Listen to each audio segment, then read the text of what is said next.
Shalom, bom dia, glória a Deus por todas as coisas. Estamos aqui respirando, temos um ar maravilhoso que o Senhor nos deu. Nós acordamos, estamos bem. Então vamos dar aquele bom dia para o Espírito Santo. Vamos lá? 1, 2, 3 e bom dia, Espírito Santo, bom dia. Queremos hoje, Senhor, te pedir perdão de tudo que temos feito que não tem te agradado, de todas as palavras torpes, de todas as atitudes que tivemos que não era de acordo aos teus princípios, à tua vontade.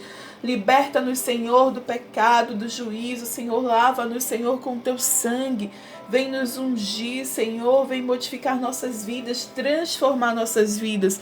E que seja através da tua palavra, Deus, em nome de Jesus. Ajuda-nos, Senhor.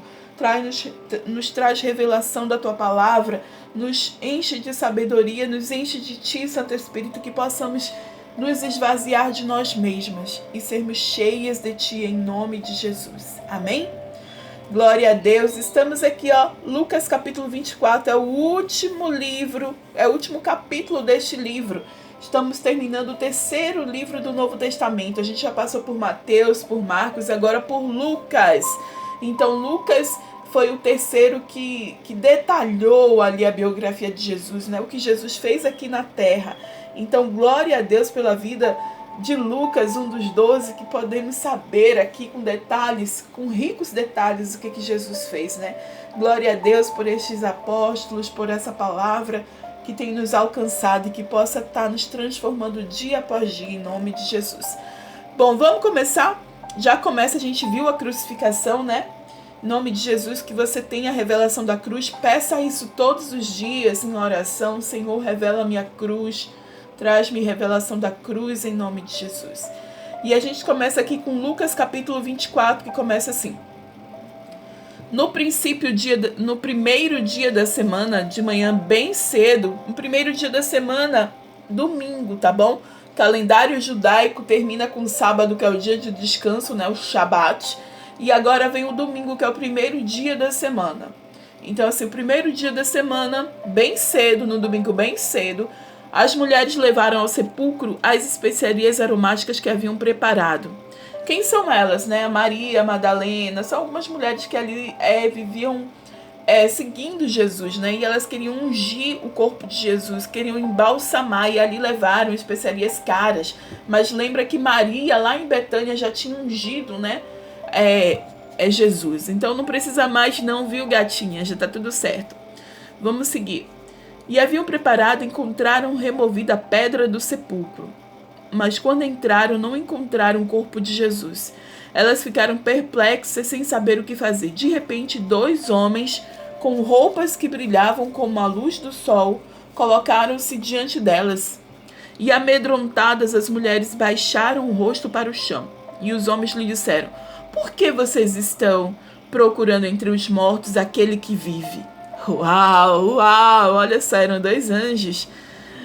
Por que vocês estão aqui procurando entre os mortos, numa tumba, numa cova, né? Jesus ressuscitou. Tem um louvor antigo do Diante do Trono que é incrível, que conta justamente toda essa trajetória e a ressurreição de Jesus, que eu sou apaixonada.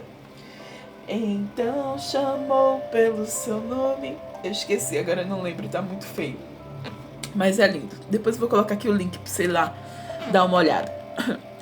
E os homens lhe disseram: por que vocês estão procurando entre os mortos aquele que vive?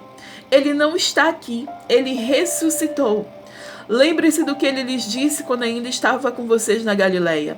É necessário que o Filho do Homem seja entregue nas mãos de homens pecadores, seja crucificado e ressuscite no 3º dia. Então elas se lembraram da palavra de Jesus. E quando voltaram do sepulcro, elas contaram todas estas coisas aos 11, né? Os 11 discípulos e a todos os outros. As que contaram foram Joana e Maria, mãe de Tiago. Tiago, que era o irmão de João, né? Então, Maria... Cadê? Joana e Maria, mãe de Tiago. Se eu não me engano, é Salomé aqui. Vamos lá. E as outras que estavam com elas. Mas elas não acreditaram nas mulheres, e as palavras delas lhes pareciam loucura.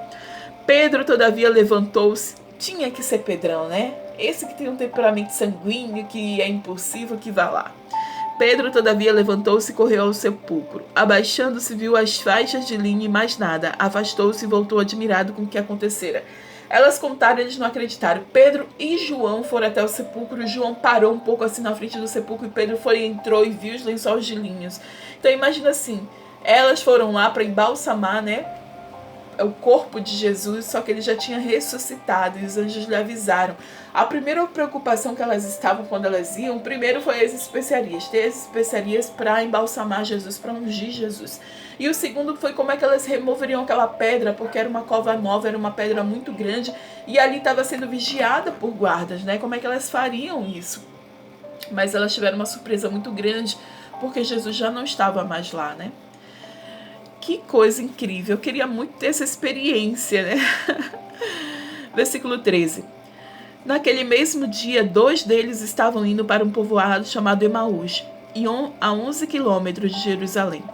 No caminho, conversavam a respeito de tudo o que havia acontecido. Enquanto conversavam e discutiam, o próprio Jesus se aproximou e começou a caminhar com eles, mas os olhos deles foram impedidos de reconhecê-lo. E ele lhes perguntou: sobre o que vocês estão discutindo enquanto caminham? E eles pararam com o rosto entristecido. Oh, meu Deus! Um deles, chamado Cleopas, perguntou-lhe: você é o único visitante de Jerusalém que não sabe das coisas que ali aconteceram nestes dias? Que coisas? Perguntou ele. O que aconteceu com Jesus de Nazaré? Responderam eles. Ele era um profeta, poderoso em palavras e em obras diante de Deus e de todo o povo. Os chefes dos sacerdotes e as nossas autoridades o entregaram para ser condenado à morte e o crucificaram. E nós esperávamos que era ele que ia trazer a redenção a Israel. E hoje é o 3º dia desde que tudo isso aconteceu. Algumas das mulheres entre nós nos deram um susto hoje. Foram de manhã bem cedo ao sepulcro e não acharam o corpo dele. Voltaram e nos contaram ter tido uma visão de anjos que disseram que ele estava vivo. Agora, alguns dos nossos companheiros foram ao sepulcro e encontraram tudo exatamente como as mulheres tinham dito, mas não o viram. E ele lhes disse: como vocês custam a entender e como demoram a crer em tudo que os profetas falaram? Não devia o Cristo sofrer estas coisas para entrar na sua glória? E começando por Moisés e todos os profetas, explicou-lhes o que constava a respeito dele em todas as Escrituras. Ao se aproximarem do povoado para o qual estavam indo, Jesus fez com que iam mais adiante, mas eles insistiram muito com ele: fique conosco, pois a noite já vem, o dia já está quase findando. Então ele entrou para ficar com eles, e quando estava à mesa com eles, tomou o pão e deu graças, partiu e deu a eles. Então os olhos deles foram abertos e reconheceram. E ele desapareceu da vista deles. E perguntaram-se um ao outro: não estava queimando o nosso coração enquanto ele nos falava no caminho e nos expunha as Escrituras? Levantaram-se e voltaram imediatamente para Jerusalém. E ali encontraram os 11 que estavam com eles reunidos, que diziam: é verdade, o Senhor ressuscitou. E ele apareceu a Simão. Então os 2 contaram o que tinha acontecido no caminho e como Jesus fora reconhecido por eles quando partiu o pão. Esses 2 que iam de Jerusalém para Emaús, aqui fala que um é Cleopas e o outro dizem que é João, mas que ele não se identifica, porque justamente que é para que eu e você tenhamos também isso, né? De sermos a outra pessoa que caminha com Jesus, que ouve Jesus e que o coração queima quando ele fala. Eu não sei o seu coração, mas o meu queima muito. E ele se deu o trabalho de andar 11 quilômetros com eles, né? E de explicar e de falar tudo que as profecias falavam a respeito dele. E eles ficaram impactados porque justamente quando teve um momento de agradecer a Deus, eles reconheceram que era Jesus. Era Jesus quem fazia aquilo, que orava, que apresentava a Deus, que consagrava. Uau! Para mim, a ressurreição de Jesus é linda. Mas não acabou. Ainda falta isso aqui, tá bom? Então vamos lá. Enquanto falavam sobre isso, o próprio Jesus apresentou-lhes entre eles e lhes disse: paz seja com vocês. E eles ficaram assustados e com medo, pensando que estavam vendo um espírito. E ele lhes disse: por que vocês estão perturbados e por que se levantam dúvidas no coração de vocês? Vejam as minhas mãos e os meus pés, sou eu mesmo. Toquem-me e vejam. Um espírito não tem carne nem ossos, como vocês estão vendo que eu tenho. E tendo dito isso, mostrou-lhe as mãos e os pés. E por não crerem ainda, tão cheios estavam de alegria e de espanto, ele lhes perguntou: vocês têm algo aqui para comer? E deram-lhe um pedaço de peixe assado, e ele o comeu na presença deles. E disse-lhes: foi isso que eu lhe falei enquanto ainda estava com vocês. Era necessário que se cumprisse tudo ao meu respeito, que está escrito na lei de Moisés, nos profetas e nos salmos.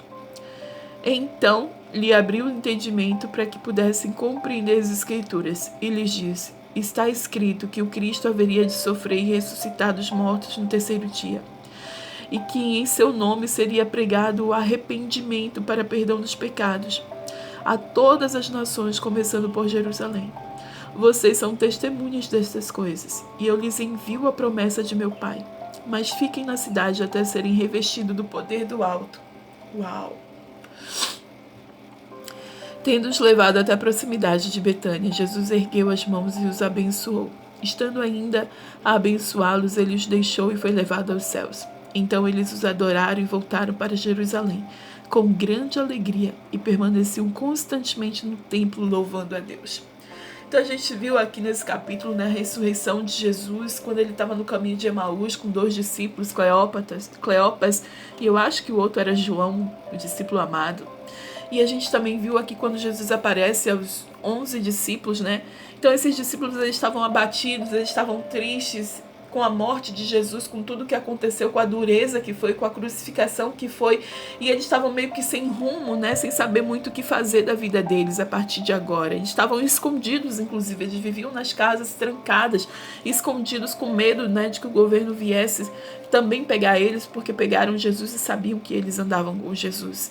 Mas Jesus aqui apareceu, reanimou, passou 40 dias aqui na terra, apareceu a mais de 500 pessoas para constatar a sua ressurreição, porque ainda tem pessoas que não acreditam que Jesus ressuscitou, né? Que acreditam que foi uma mentira que inventaram, que não é real, mas é real. Jesus, ele vive, e ele vive hoje no meu coração e no seu coração. E ele quer fazer uma morada para sempre e mudar nossas vidas, transformar nossas vidas, então que possamos dar lugar a ele, para que ele transforme. Então diga ao Senhor: Senhor, fique à vontade, transforma a minha vida em teu nome, Jesus. Amém?